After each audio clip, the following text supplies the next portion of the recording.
It's Friday. We made it. Good Friday evening, everybody. David Paul here in the KHOU 11 Weather Center on Friday, where we're expecting strong storms over the weekend. Saturday, there is a weather impact alert in effect. However, it looks like most of the daylight hours Saturday are going to be great. Breezy, warm, humid, a couple of isolated little sprinkle showers during the day. It's in the evening, so I've written in here Saturday PM storms. Late afternoon, evening, and overnight that we have this threat for strong, maybe an isolated severe thunderstorm. And rain chances do continue on Sunday. Sunday does not look like the best beach day. Saturday looks like a pretty good beach day. So if you got to get to Galveston this first spring break weekend of spring break for HISD, get down there tomorrow. Weather impact alert in effect on Saturday. There's the front. This is the big picture. We're going to dig down to high res here in a minute.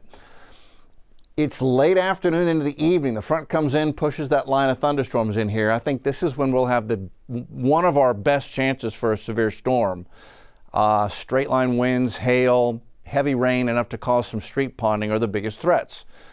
The thing about the street ponding is this is likely going to happen after sunset. So it's dark. If you get high water, that can be dangerous. And with so many folks out and about on a spring break Saturday night, you get the idea. If you don't have to get out, don't, because there are going to be a ton of people out. And with the rain and the weather, it could be a real mess in a lot of spots Saturday night into Sunday morning. And Sunday, that front backs up, becomes stationary, and that keeps things unsettled on Sunday. So it's going to be a bit of a mess on Sunday as well. I think widespread rain off and on Sunday is likely. This Friday has been warm and breezy, and as we're going into Friday evening, we're seeing a little bit of shower activity here. You have to squint to see it. We'll zoom in a second, but just big picture, you can see how 99% of the area is dry. Zooming in, a few showers. Bush Road to Continental Airport, little shower going through there. Shower up 59, 69. Tascasita, west side, getting a little wet there. Had a shower graze by NRG right there by the rodeo. Didn't last long. None of this lasts long. So that's what we've got for the next hour or two this evening. And then I think deeper into the evening, we'll lose a little bit of warmth we got today. We're going to lose the instability, and we'll lose that rain chance later on tonight. I wanted to show you this. So this storm system coming in is very dynamic. This is a classic spring type weather system. And I've taken off all the fronts and low pressure areas just so you can see. Been snowing in Denver. Been snowing in Denver most of the day. And heavy snow here into northeast portions of Colorado all day long. Looks like there's some pretty good snow down near Puebla, south of Denver as well. So that's the cold sector with snow. In the warm sector, what do we have? Look at this. We've got sleet and then a severe thunderstorm in southeast Nebraska. Omaha, severe thunderstorms just east of you, pushing into Iowa. And then that's a tornado warning east of Oklahoma City. So on the warm sector, we've got severe weather. On the cold sector, we've got snow. And that clash of air masses, one of the ingredients in the severe setup. That gives us a 2 out of a 5-tiered risk threat across Texas and here in Houston, southeast Texas, Saturday late afternoon through Saturday night into early Sunday morning. Localized heavy rain causing some localized street flooding overnight Saturday night, strong winds, straight line winds, large hail. You can never rule out an isolated tornado. It looks unlikely, but a tornado warning is not out of the question Saturday night into early Sunday morning as well. So Saturday, just by the numbers during the day, it's not bad. 67 in the morning, cloudy, 77 breezy, warm, humid at noon. This 40% chance for thunderstorms I've written in here for 4 o'clock, that will be as the line of storms enters our northern counties. So your rain chances start earlier. Navasota, Huntsville, Brenham, College Station, Madisonville. So let's walk through this. Here's Saturday, 6:30 in the morning. We're warm and breezy more than anything else. Not much in the way of a rain chance. It could be a little shower, but very few. You can see most of the rain and activities up here near Big D. That's 6:30 Saturday morning. Noon Saturday, pretty quiet. Go to the rodeo, go to your game, go to the beach, do it all. Warm, breezy, humid, isolated, little spotty showers here and there, kind of like what we're seeing now, like I just showed you. That's noon on Saturday.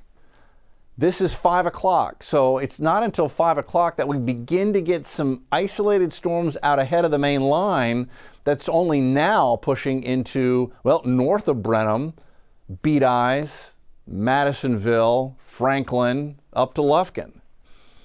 So through 5 o'clock, just not much has happened in Houston, Harris County, where a lot of us will be doing stuff. Galveston looks great.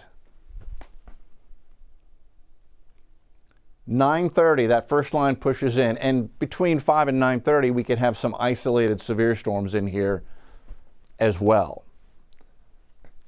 We may catch a little break going into 1 a.m. Sunday morning. High-res modeling over and over again does this. It gives us kind of a break by 1 a.m. as the first round of storms races east into Lake Charles by 1 a.m. Sunday morning.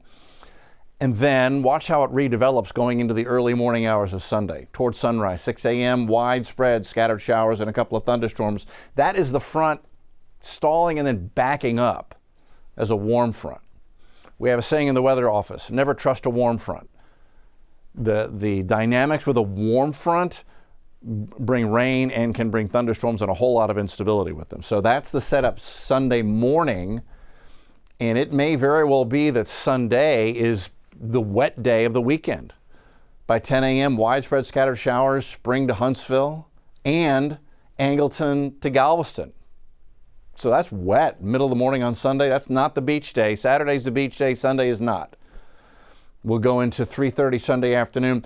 Models do kind of trend things down Sunday afternoon with rain chances. This latest run is the driest one I've seen of the bunch, so I would say there's still at least a chance for some rain really anywhere in southeast Texas on Sunday, but rain chances will begin to back off going into later in the day on Sunday.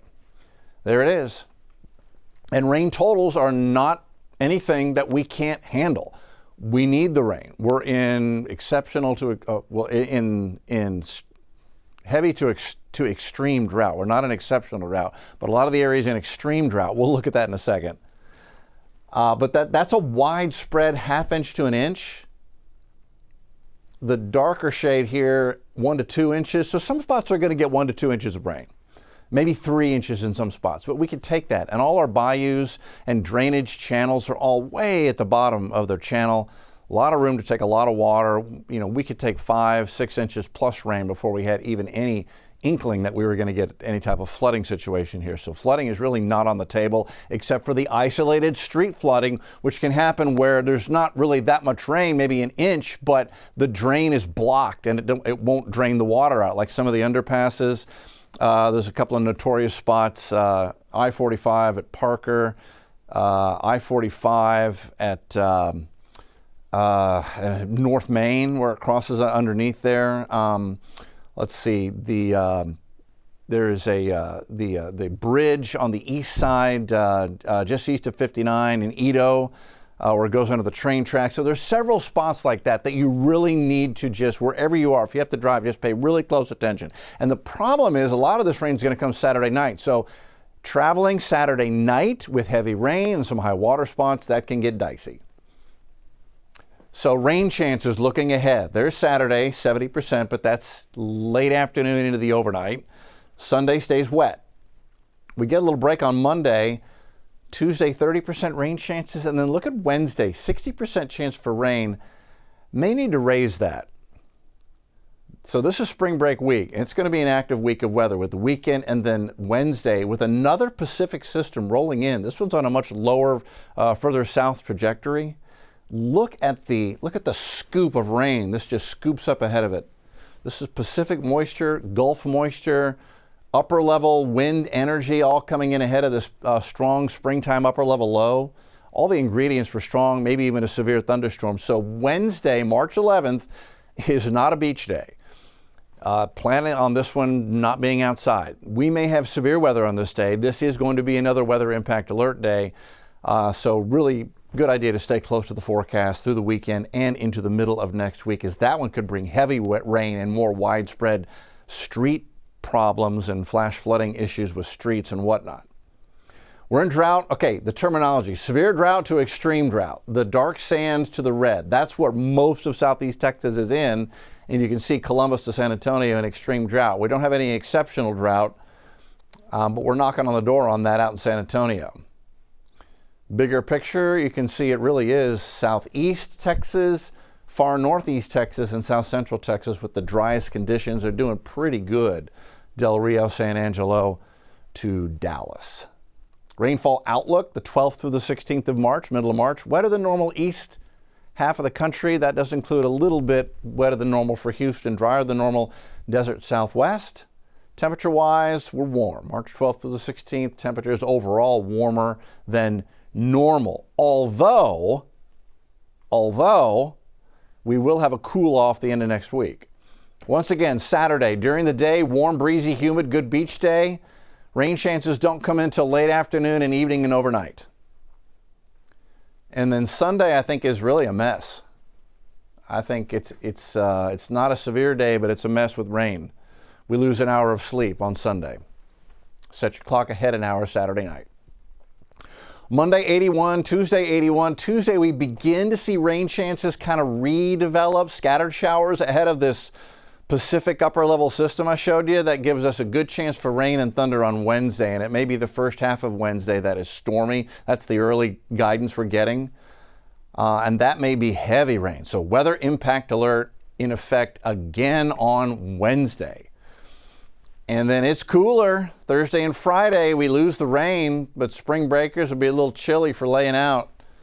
Thursday and Friday, lows in the 50s, highs in the 70s. That's not bad in the afternoon.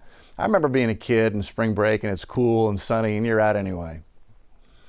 If you're watching this on your TV, grab your phone, hit the QR code. This will give you the app. You go to the weather section. This is why this is just great to have, because in the weather section, the radar, the same one we use on the air, is always up and running. It's up right now. It's always there. So you always have your local radar. You don't have to zoom in or mess around. It's there. And also, if we get a severe weather event, we break in and go live, and you'll have all the live weather coverage just on the phone, on the app, wherever you are. You know, even if you're up traveling, you can just turn it on if you hear there's bad weather in Houston and check us out. Have a good evening, everybody.